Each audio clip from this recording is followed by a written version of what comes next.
I'm going to just spend a little time highlighting a few things about performance assessments.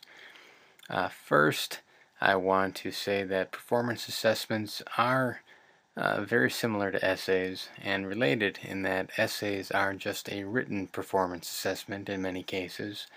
Other performance assessments really get at larger projects that cover a wide range of goals, but they're most suited for higher level goals, like level 3 goals. We have the idea of essays, we have oral presentations, video presentations, experiments, reports, art projects, dancing, all that sort of stuff. The great thing about this, like portfolios, it focuses on the process and the product because you learn something along the way, and usually you can have some kind of embodied component that really highlights how everything fits together, all the component skills fit together. In general, it is considered to be the most authentic form of assessment. Just like essays, we have restricted response and extended response. Restricted response, like essays, they're just more direct. There's usually a much more structured format that they follow, and it's really a lot easier to do, and it's hard to say that they really represent, well, one, real-world tasks that involve any sort of creativity or even synthesis, and two, that they're much shorter in form. An example of something like this could be something similar to what other people call an interpretive exercise. Popham uses several types of these when he talks about multiple binary choice. But the idea is when you have some kind of higher level goal, like interpretation of graphic information, you can have a question such as above, and you have several response options. Now there is the objective section, in which there is a definite right or wrong answer, and then there's also an explanation of the reasoning that goes through the selection, and also the reasoning that goes through not picking the other two. And if we look at the question and we look at these graphs, it's B. And why B? Well, because it fits the data, and you can talk about how there are 20 little students and most of them have pockets. You look over here, there are many more than 20, 40, and here most of the students don't have pockets. So you get at what people are actually thinking, what your students are trying to do, and what process they're using. Extended performance tasks just are more loosely structured. They are similar to the course project in this case, where you have a lot of leeway in what you want to do. I'm here to help you when you have questions, but in large part you get to choose. And how you want to word the questions and how you want to make sure that they're good questions, that's all up to you. Other examples I don't really need to go through: science experiments, yada yada yada, a little more information about the restricted versus the extended. And then we have pros and cons, looking at real-world tasks, looking at process, going well beyond written lesson. It really does facilitate knowledge integration and complex learning, and that's one of the great things about this. Assessments in general are best if they are also educational. When you are just focused on summative assessments, sometimes you lose that and people don't learn a lot from them. But in performance assessments, you usually gain a lot of skills or knowledge just by completing them. The problem is, of course, that you have unreliable ratings, a ton of time consuming to perform a grade. If you have people writing, 10-page reports and you have 30 students, say you're in middle school, well, that's 300 pages that you have to read, critique, and comment on. If you are giving some kind of student speeches where you're doing public speaking, everyone has to do maybe a 5-10 minute speech, have some critique, discussion about what they did. That's going to take up a lot of class times, and it would be much easier in some cases if you had lower level goals to just do a paper pencil test.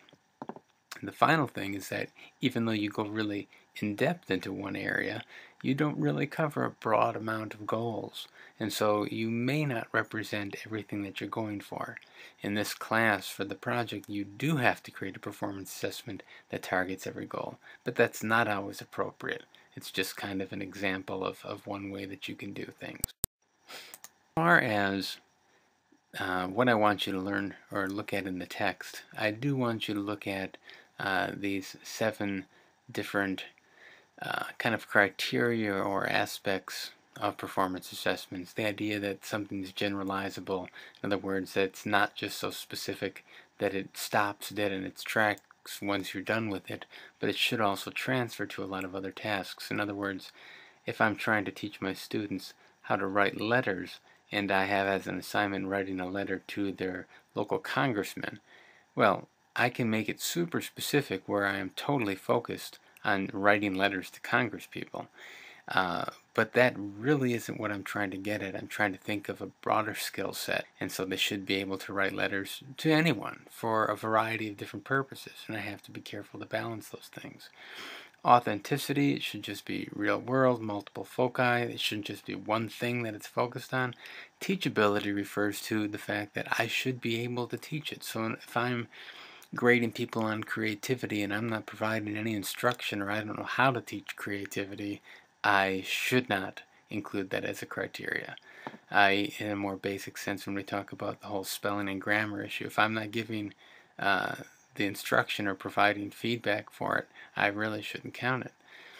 Fairness is just really more logistics for you and the students, given resources. Feasibility, somewhat similar in that, can I get all this stuff done?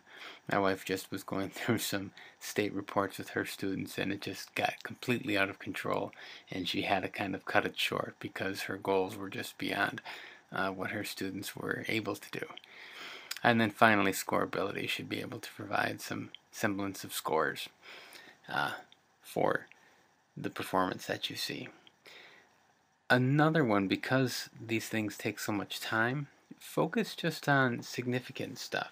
You know, it's easy to get caught up in web searches or PowerPoint creations where you're adding all these fancy doodads. But be aware that, you know, those skills, if the students already have them, might be a waste of time, and there might be a more efficient way to either instruct or assess complex learning outcomes. When we talk about rubrics, Popham talks about the skill-focused rubric, and I want you to kind of adopt that one. And really this goes at this idea of generalizability. Skill-focused being, what are the component skills that I really care about? Task-specific are those rubrics that are just about, say, the letter to the congressman, and don't really target openings and closings and argumentation and facts and all that stuff. It would be more specifically tied to, do they give 3 reasons why this park should be rehabilitated or restored? Do they give or cite 2 newspaper sources from ecological newspapers? Something like that. That's too specific and it doesn't apply to anything else. Now, hypergeneral, on the other hand, things like, you know, well organized, well argued, you don't really get any specific feedback on the particulars, and so you don't really know what somebody else is talking about. So stick with the skill focused, and when you talk or you think about your performance assessments, think about what are the component skills that you want your students to get at. And these can be analytic or holistic. You should, read what Popham says. I agree with him about whether or not you should share your rubrics with students beforehand. Sometimes it's appropriate, sometimes it's not. It's appropriate when you want to give an additional guidance, but it's not a good idea if you really want to know what they have taken away from something. You want to see what they can do completely on their own, where they have to make the decision about when they're done and what's good, similar to the project in this course. I give you some feedback, but I don't give you a rubric, for one, because everything's so different for everyone, and two, because I really want to see what you can do without a lot of structure, because that structure won't be there in the classroom. Some other tips, think about significant skills only. Don't waste time doing performance assessments with things you don't really care about and end up killing yourself. Grade on is something you do provide instruction on. Keep it simple, stick with only important criteria, label each criterion, and consider, the feasibility of all this for them and yourself. Don't kill yourself. These are just options of different rating scales. I don't think I need to explain them. You can look at them different ways that are very similar to assess the same thing, slightly different from checklists, which are just a yes or no, whereas here I am making a judgment about how well something has been completed. But that's it for the different types of scoring procedures. The next thing, and I don't know why it doesn't show up when I do that, sources of error. And there are really three.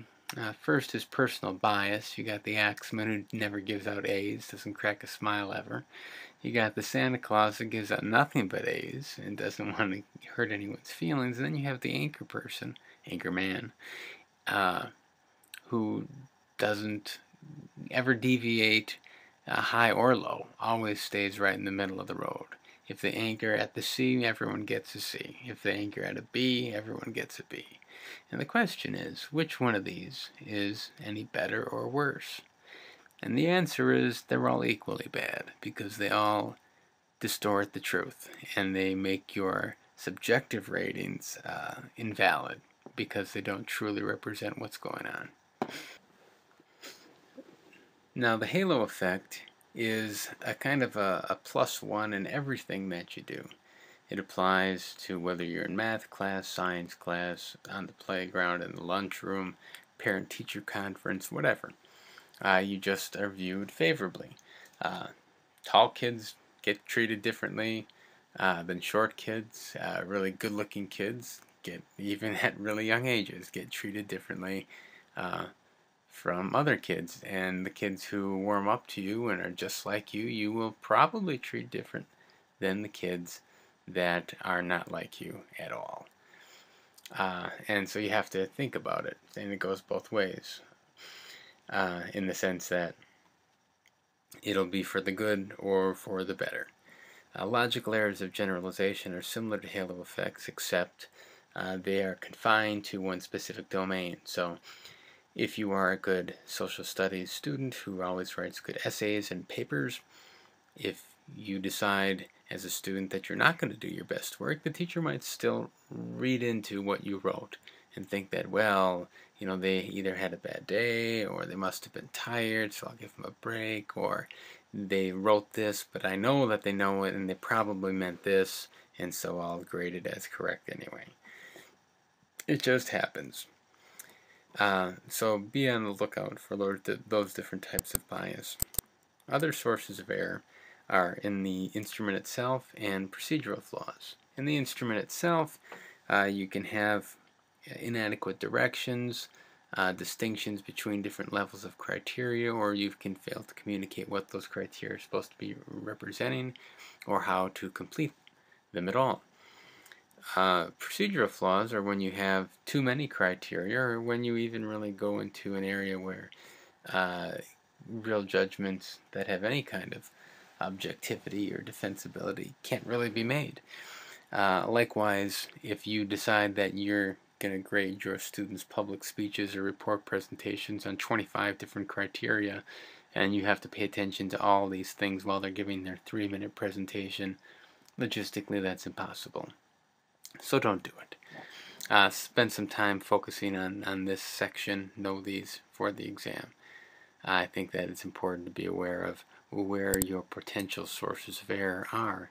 Yourself, the scoring instrument itself, if you use a rubric, and the procedure that you use. Now the final thing is student participation. And you can either give students a rubric, which, like Alfie says, helps them do cookie cutter assignments, but you do have this disadvantage of them not really learning how to think for themselves. And this is really the issue that we talked about, or you discussed on the discussion boards with Alfie's papers. you have to find that sweet spot between enough structure and too much structure that stifles creativity and representation of what people are really actually thinking. That's it.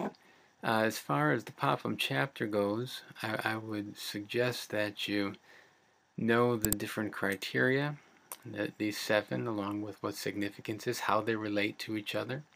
I'll probably ask a question about that. I'd like you to know about the pros and the cons in general of performance assessments. I'd like you to spend some time thinking about the types of rubrics and what a skill-focused rubric is and why it is the preferred way to go.